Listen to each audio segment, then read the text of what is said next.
हाय बच्चों, आज ये जो हमारा मैथ्स का सेकेंड पार्ट है, जैसा कि मैंने 10th क्लास में जो पहला पार्ट हमने पढ़ा था उसमें मैंने आपको ये पढ़ाया था कि जो ट्रायंगल्स होते हैं वो सिमिलर कब होते हैं। वैसे तो मैंने आपको बहुत सी आकृतियां बताई थी, बहुत सारे फिगर्स बताए थे जो सिमिलर होते हैं, बट हमें जो पर्टिकुलरली जो हमें पढ़ना है वो ट्रायंगल्स के बारे में पढ़ना है कि ट्रायंगल सिमिलर हम कैसे करते हैं और ट्रायंगल सिमिलर कब होते हैं, कंडीशंस भी हमारे पास है। तो आज हम ये पढ़ेंगे कि सिमिलर ट्रायंगल में जो सबसे पहले जो हमारा थ्योरम आता है, जिसे हम प्रमेय कहते हैं हिंदी में, वो हमारा है थेल्स प्रमेय, यानी कि थेल्स थ्योरम, है ना। तो थेल्स थ्योरम क्या है ये आपको जानना है सबसे पहले कि थेल्स थ्योरम क्या है, जिसको हम हिंदी में कहते हैं थेल्स प्रमेय, है ना।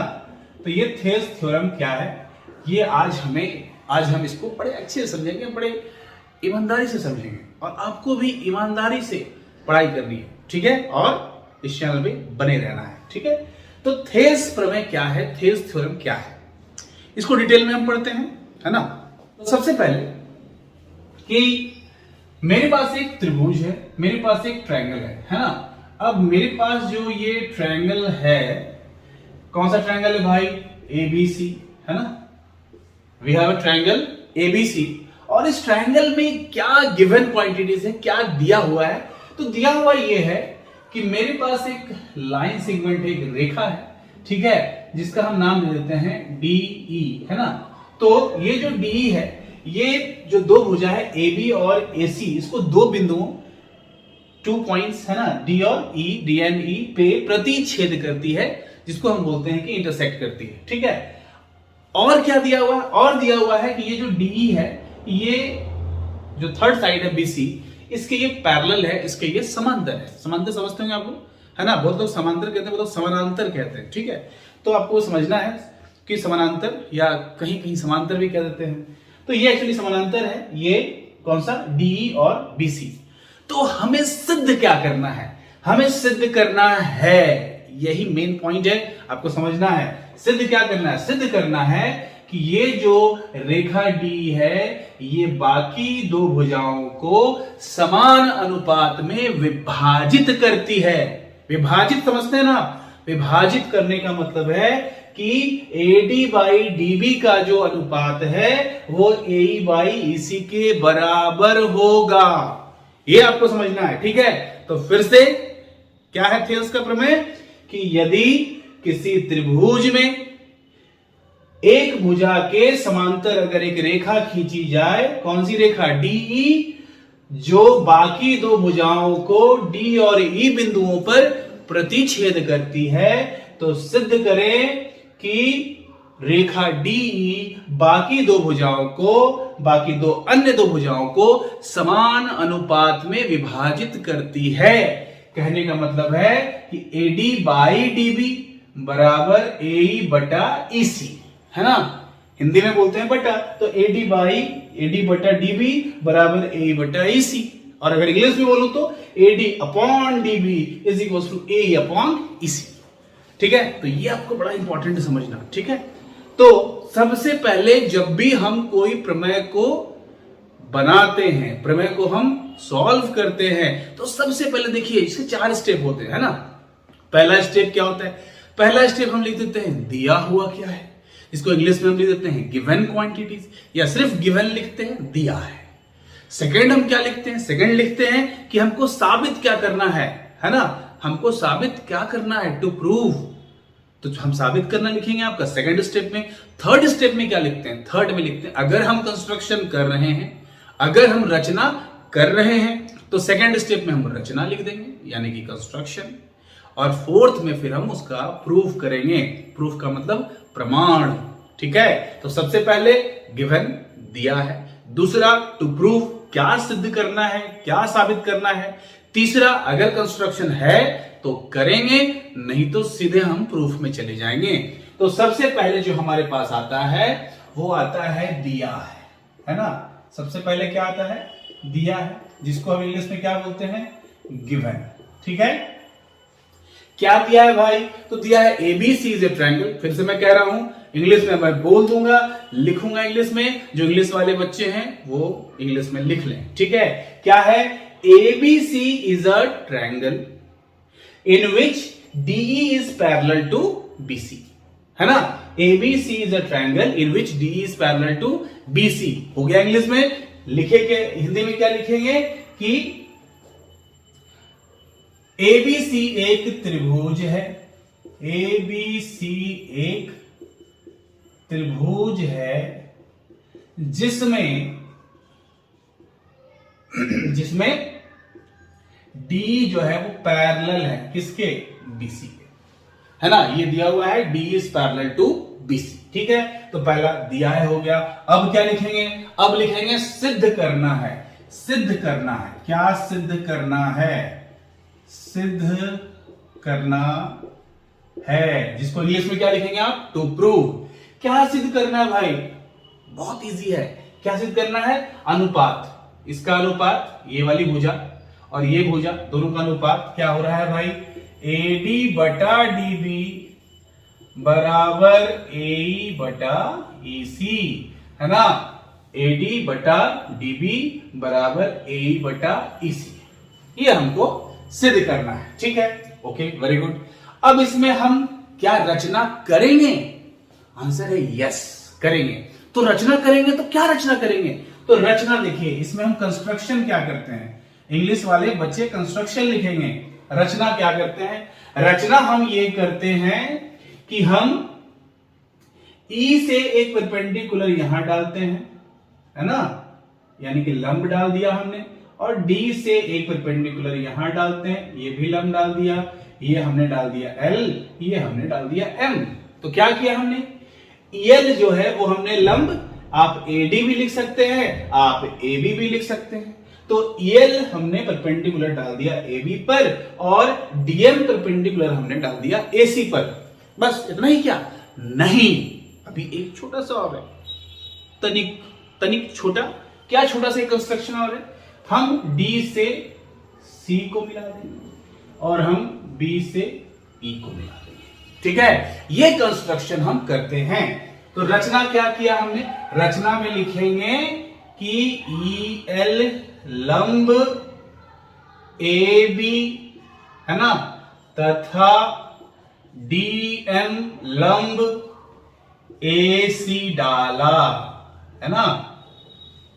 EL लंब AB तथा DM लंब AC डाला।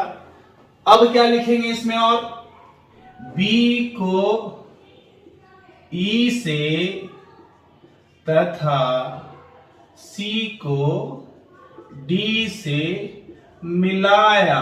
क्या किया, मिलाया, ठीक है। तो क्या हो गया हमारा रचना, EL लंब AB तथा DM लंब AC डाला, B को E से तथा C को D से, है ना, B को E से तथा C को D से मिला दिया, ठीक है। आपको भी मिला देना है। बहुत लोगों, देखिए फिर से बता रहा हूं, ज्योमेट्री बड़ा टफ लगता है, लेकिन ज्योमेट्री है बहुत इजी। और ये थ्योरम आपके एग्जामिनेशन पॉइंट ऑफ व्यू से बड़ा इंपॉर्टेंट थ्योरम है, इसलिए इसको अच्छे से समझें, ठीक है। तो ये हो गया, दिया है, सिद्ध करना है और रचना। अब अगर आपको इसको लिखना है तो वीडियो पॉज करके आप लिख सकते हैं, अन्यथा मैं इसको डिलीट कर दूंगा। सॉरी, डिलीट तो नहीं कर सकता, यहाँ मिटा सकता हूं, इरेज कर दूंगा, है ना। तो मैं इसको यहां पे इरेज कर देता हूं। तो ये हो गया, दिया है, सिद्ध करना है और रचना। अब हम आगे बढ़ते हैं। आगे क्या होता है, तो आगे है प्रमाण। क्या है, वो तो बोलते हैं प्रमाण, नहीं प्रमाण नहीं होता है, क्या होता है, प्रमाण, मूर्धन्य लगता है वहां पे ना, तो वहां पे होता है प्रमाण, ठीक है। जैसे गणेश नहीं होता है, क्या होता है, गणेश, है ना, वैसे यहां पे प्रमाण। तो देखिए हमारे पास अब आता है प्रमाण। क्या है भाई प्रमाण, बड़ा सिंपल है, बहुत सिंपल है। ध्यान से जो मैं कहता हूं ना, उसको ध्यान से सुनिएगा। मेरे पास ADE त्रिभुज है कि नहीं है, देखिए अच्छे से, ADE ये त्रिभुज है, इस त्रिभुज का कुछ ना कुछ क्षेत्रफल होगा, तो हम लिखेंगे कि त्रिभुज ADE का क्षेत्रफल बटा नीचे वाला त्रिभुज कौन सा आ गया, BDE। तो क्या लिखेंगे, त्रिभुज BDE का क्षेत्रफल, है ना। देखिए फिर से, ऊपर कौन सा त्रिभुज लिया मैंने, ADE, नीचे कौन सा त्रिभुज लिया, बी डी ई, यानी कि ये वाला त्रिभुज बी डी ई, ये त्रिभुज दिख रहा है ना ये, ठीक है, this is B D E. अब क्या करेंगे, दोनों का हम क्षेत्रफल का अनुपात निकालेंगे। क्षेत्रफल क्या होता है, आपने पढ़ा है, त्रिभुज का क्षेत्रफल, हेरॉन्स फार्मूला नहीं लगा देना है, ठीक है। त्रिभुज के एक और क्षेत्रफल होता है, कौन सा, हाफ गुने आधार गुने ऊंचाई। तो आपको ये वाला फार्मूला यूज करना है, कौन सा, हाफ गुने आधार। अब हम नाइस ट्रायंगल की बात कर रहा हूं, तो आधार में ले लूंगा ए डी। अच्छा, एक चीज और ध्यान में रखिएगा, जब आप आधार लेते हैं ना तो उसके संगत वाली ऊंचाई लेनी है। कहने का मतलब, अगर मैं आधार इसको पकड़ूंगा तो ऊंचाई इसको पकड़ूंगा, अगर मैं आधार इसको पकड़ूंगा तो ऊंचाई में इसको पकड़ूंगा, यानी कि आधार के साथ वाली ऊंचाई होनी चाहिए। ये नहीं कि आधार इसको ले ले और ऊंचाई इसको ले ले, नहीं चलेगा, हमेशा आधार के साथ लगी हुई संगत ऊंचाई लेंगे। कहने का मतलब है कि आधार अगर हम एडी लेंगे तो ऊंचाई हम ईएल लेंगे, अगर मैं आधार एई लूंगा तो ऊंचाई में डीएम लूंगा, ठीक है। जैसे ऐसा नहीं है कि ये आपके पास एक ट्रायंगल है ना, अब ये आपके पास अगर एक ट्रायंगल है, आप ये वाला आधार ले लिए और ऊंचाइया बोलेंगे नहीं सर हम ईटा लेंगे सर, ये ऊंचाइया हमारा बेस लगता है, नहीं चलेगा, ठीक है। तो अगर आप आधार किसको ले रहे हैं, आधार आप इसको ले रहे हैं तो ऊंचाई आपको ये वाला लेना होगा। अगर आप आधार, है ना, फिर से मैं इसको लिख दूं अच्छे से कि अगर आधार एबीसी है तो ऊंचाई ये वाला होगा, और अगर मैं आधार एसी को लूं तो ऊंचाई ये वाला होगा, और अगर मैं आधार एबी को लूं तो ऊंचाई ये वाला होगा। यानी आधार बदल गया तो ऊंचाई भी बदल जाएगी। यहां पे मैं कौन सा आधार ले रहा हूं, तो यहां पे मैं आधार लूंगा एडी को, तो ऊंचाई कौन सा हो जाएगा, ईएल। नीचे की बात करते हैं, हाफ गुने, अब ये वाला त्रिभुज देखिए बी डी ई, आधारवा तो ठीक है हमारा डीबी है ना, ऊंचाई, बस यही आके बच्चों को प्रॉब्लम हो जाती है कि सर आधार तो डीबी समझ में आ गया, लेकिन इसकी ऊंचाई कौन सी ले, तो इसकी ऊंचाई भी ईएल ही होगी, ईएल। आप बोलेंगे सर कैसे, तो मैं बोलूंगा देखिए, इस त्रिभुज को अगर मैं उठा के यहां बनाऊं, देखिएगा ये है बी, ये है डी, और ये वाला देखिए, ये वाला हो गया ई, ठीक है, ये बन गया त्रिभुज, दिख रहा है। फिर से देखिए, ये त्रिभुज ऐसा है ना, घुमा दीजिए इसको ऐसे करके, ये पकड़े और पकड़ के इसको ऐसे घुमा दीजिए, तो डीबी कहां जाएगा, नीचे, और ये कौन सा है भाई, ये है डी। अब आधार तो मैंने डीबी ले लिया, ऊंचाई कौन सा पकड़ूं, तो ऊंचाई हमेशा हमको कौन सा चाहिए, लंब, ऊंचाई हमेशा लंब होना चाहिए, परपेंडिकुलर वाला हमको हाइट चाहिए, तो ना तो ये तो परपेंडिकुलर है ही नहीं, ईडी को ले नहीं सकते हैं, तो क्या करेंगे, इस भुजा को आगे बढ़ा के ई क्या, देखिए इस भुजा को बीडी को आगे बढ़ाया और ई से लंब डाल दिया, कौन सा, ई एल। तो चूंकि ये एक अधिक कोण त्रिभुज है, ये एक ऑब्ट्यूज एंगल ट्रायंगल है, तो ऑब्ट्यूज एंगल ट्रायंगल के लिए हमको ऊंचाई कैसे लेना होता है, नीचे वाला आधार को थोड़ा बढ़ाइए और ऊपर से डाल दीजिए एक लंब। उसी तरह देखिए, नीचे वाले आधार को हमने आगे बढ़ा दिया और यहां से एक डाल दिया लंब, ठीक है। तो ऊंचाई कौन सा हो गया हमारा, ऊंचाई हो गया हमारा ईएल। हमेशा ऊंचाई कौन सा लेना है, तो ऊंचाई हमें परपेंडिकुलर वाला लेना है, ठीक है। तो फाइनली क्या मिला हमें, हाफ हाफ कट गया, ईएल कट गया, तो क्या बचा, बच गया एडी बटा डीबी, एडी बटा डीबी, जिसको हम इक्वेशन 1 बोल सकते हैं, पहला इक्वेशन, ठीक है। क्या बचा, एडी बटा डीबी, ठीक दिख रहा होगा आपको, मैंने लिखा है छोटा सा, अच्छे से देखें, एडी बटा डीबी, ये इक्वेशन 1 हो गया। अब देखिए, अब फिर से मैं कौन सा त्रिभुज लूंगा, त्रिभुज वही लूंगा ऊपर, एडीई का क्षेत्रफल बटा त्रिभुज, इस बार बीडीई नहीं लूंगा, इस बार लूंगा सीईडी, इधर वाला है ना, ये दिख रहा है सीईडी, कौन सा त्रिभुज, ये है ना, तो त्रिभुज सीईडी का क्षेत्रफल, यानी ऊपर हो गया एरिया ऑफ ट्रायंगल एडीई और नीचे एरिया ऑफ ट्रायंगल सीईडी। इसका कितना होगा? तो आंसर है, मैंने कहा था आधार बदल जाएगा तो ऊंचाई भी बदल जाएगी। इस बार मैं आधार लूंगा एई को, तो हाफ गुने आधार, आधार एई, एई के साथ वाली ऊंचाई कौन है? डीएम। तो ये हो गया डीएम बटा नीचे वाला हाफ गुने, इस नीचे वाले की बात कीजिए फिर से, जैसा ये इधर हमने लिया था वैसा इस बार ये ले रहे हैं। तो आधार तो इसी है, आधार इसी, लेकिन ऊंचाई देखिए, तो इसको फिर से आगे बढ़ा दिया और आगे बढ़ा के डीएम इस पर लंब डाला गया है, तो इसका भी ऊंचाई क्या हो जाएगा? डीएम होगा। तो क्या कट गया? ए half half, DM DM cut गया, क्या बचा बुतरू सब? बच गया ए बटा ई सी। ठीक है, समझ आया? नहीं आया तो नीचे कमेंट करें, और आ गया तो भी कमेंट करें। ठीक है, तो ये हो गया ए बटा इसी, दो चीज हमें मिल गया, है ना। अब सुनिए एक नया चीज, 9वां क्लास पढ़े थे ना आप लोग कि नहीं पढ़े थे? 9वां में सब फांकी मार जाते हैं, और जब 10वां पहुंचते हैं ना, तो जब हम 9वां सवाल करेंगे बोलेंगे हाँ सर आता है सर, पेट में है सर, मुंह में नहीं आ रहा सर, बोलेंगे, लेकिन धीरे से। तो पेट की बात को मुंह में लाना बड़ा जरूरी है। खैर यहां पे आप तो बोलेंगे पेट में है, लेकिन मुझे पता है कुछ भी पेट में नहीं है, सब दिमाग में भी नहीं, न पेट में, कहां है? किताब में है। तो किताब पढ़ना सीखिए।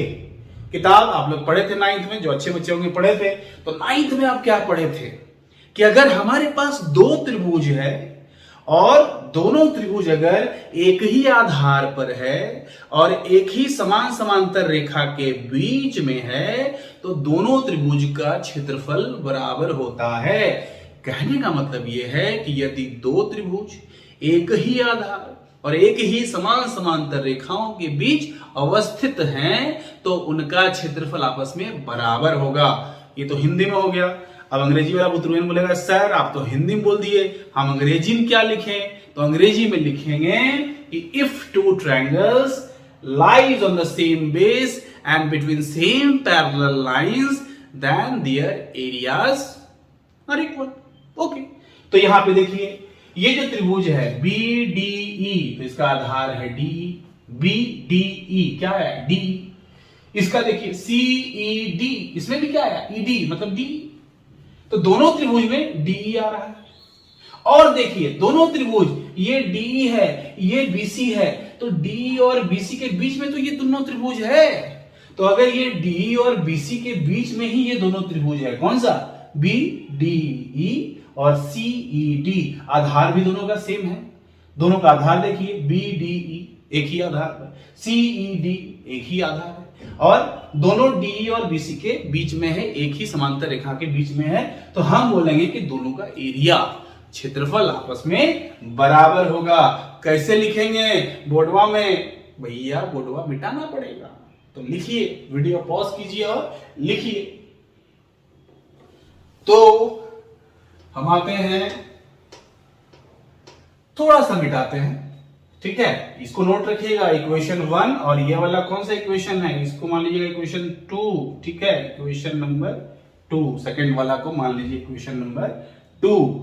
अब सुनिएगा ध्यान से, अब मैं जो कहने जा रहा हूं उसको बड़े ध्यान से सुनना है, ठीक है।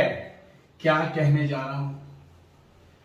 तो अब मैं लिखूंगा जो मैंने कहा, if two triangles lies on the same base and between the same parallel lines then their areas are equal.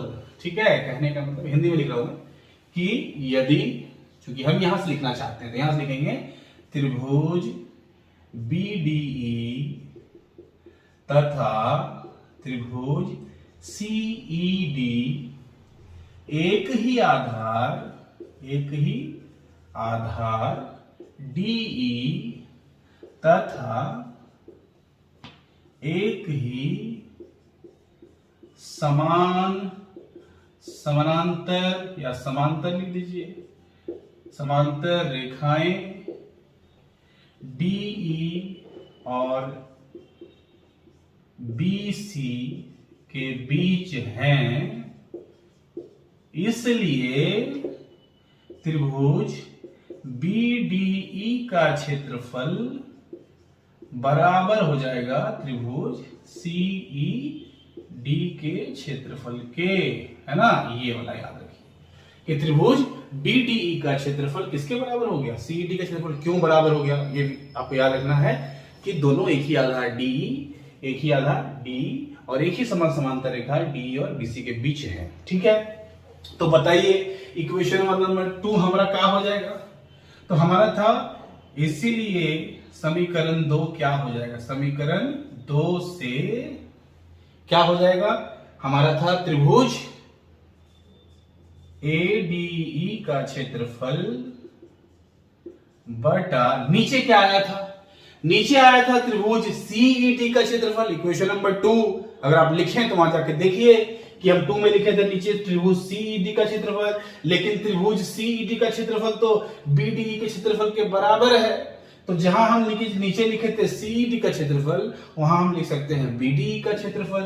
तो हम नीचे लिख देंगे त्रिभुज कौन सा है भाई, BDE का क्षेत्रफल जो कितना आया था AE बटा EC, है ना, AE बटा EC, ठीक है।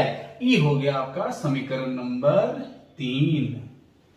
अब थोड़ा सा गौर फरमाइएगा, समीकरण 1 में भी देखिए जाके तो LHS यही है, 1 में LHS देखिए जाके तो वहां भी ऊपर क्या मिलेगा, त्रिभुज AD का क्षेत्रफल बटा त्रिभुज BD का क्षेत्रफल। तो समीकरण 1 आप देख सकते हैं वापस से पीछे जाकर कि AD का क्षेत्रफल बटा BD का क्षेत्रफल क्या आया था, AD बटा DB। और इक्वेशन 2 हमारा क्या आ गया, त्रिभुज AD का क्षेत्रफल बटा त्रिभुज BD का क्षेत्रफल कितना, AE बटा EC।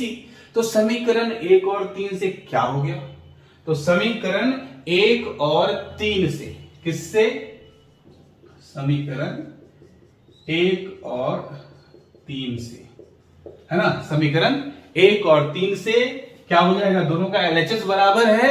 और अगर LHS बराबर है, लेफ्ट हैंड साइड बराबर है, बायां पक्ष बराबर है, तो दायां पक्ष भी बराबर होगा। कहने का मतलब है कि पहला इक्वेशन का दायां था AD बटा DB और इसका वाला क्या है, AE बटा EC। तो ये AE बटा EC दोनों आपस में बराबर हो गया और यही हमको सिद्ध करना था। क्या करना था, सिद्ध करना था। सिद्ध हो गया, तो जब सिद्ध हो गया तो यहां लिख देते हैं सिद्ध हुआ। तो हम सिद्ध हुआ नहीं लिखेंगे, हम लिखेंगे QED। क्या लिखेंगे, QED। हिंदी में क्या बोलते हैं इसको, सिद्ध हुआ, साबित हुआ। लेकिन इंग्लिश में क्या बोलते हैं, इंग्लिश में QED को हम कहते हैं, ध्यान से सुनिएगा, QED इसको क्या कहते हैं इंग्लिश में, इसको इंग्लिश में कहते हैं क्वाड, QUAD क्वाड, ERAT इराट, और D क्या है, D है डेमोन्स्ट्रेंडम, है ना, क्वाड, इराट, डेमोन्स्ट्रेंडम। और इसका क्या मतलब है, इसका मतलब है कि सिद्ध हुआ। आप बोलेंगे सर सिद्ध हुआ बोल दीजिए सर, इतना लंबा काहे बोलते हैं। अरे भैया हमको शौक नहीं है लंबा बोलने का, किताबों में लिख दिया तो क्या करें, बोलना पड़ता है ना। तो छुटकन बुकों में नहीं मिलेगा, RD सर में जाके झांकिएगा ना तो दिखेगा ये वाला QED क्वाड, इराट, डेमोन्स्ट्रेंडम। तो ये हमारा जो था पहला थ्योरम, थेस थ्योरम। ये थेस थ्योरम साबित हो गया। क्या साबित हो गया कि AD बटा DB बराबर AE बटा EC, ठीक है। तो इसके बाद क्या करें भाई, इसके बाद कुछ स्पेशल केसेस भी है। क्या है, स्पेशल केसेस, लेकिन हम स्पेशल केसेस अभी नहीं बताएंगे, है ना, क्योंकि हम वीडियो को ज्यादा लंबा नहीं खींचना चाहते हैं। तो इसको हम कल बताएंगे और इस पर हम क्वेश्चंस भी सॉल्व करेंगे, ठीक है। और आपको किसी क्वेश्चन में डाउट हो तो आप पूछ भी सकते हैं, ठीक है। लेकिन भूलना क्या नहीं, नीचे कुछ दिख रहा है क्या, देखिए टप से आया होगा, है ना, टप से देखिए आया क्या है, लाइक कीजिए, सब्सक्राइब कीजिए और बेल बजाइए, बेल को भी प्रेस कीजिए ताकि जितने भी नए वीडियोस डालूं उसकी नोटिफिकेशंस आपको मिल जाएं। तब तक के लिए जय हिंद, जय भारत।